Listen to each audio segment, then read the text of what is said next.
The People Settings page is your control center for defining the exact metadata attributes that can be assigned to individual user profiles, making it easier to segment your workforce and generate reports.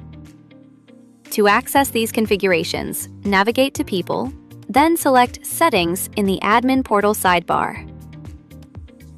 The default Overview tab provides a quick look at all the different ways you can classify your users, from departments and employment types to their seniority level. Clicking on the Departments card takes you to the Custom Metadata tab.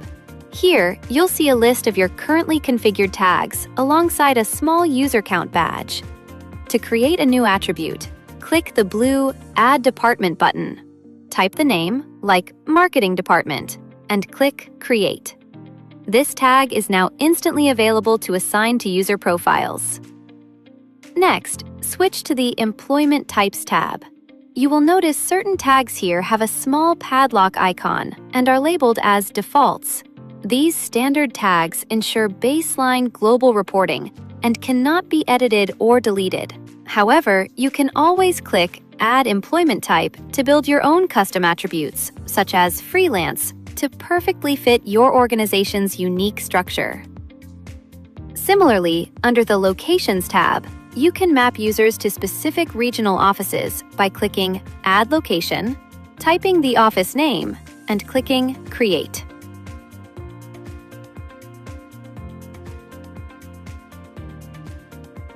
As you click through the User Types, Workplace Types, and Seniority tabs, you'll see more of those locked system defaults provided out of the box.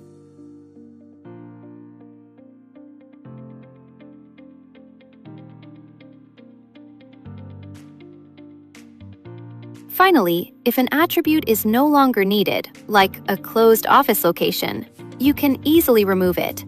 Navigate back to the specific tag and click the red trash can icon. Because this action permanently strips the metadata from any user profile that currently uses it, you must type the exact name of the tag to confirm the deletion.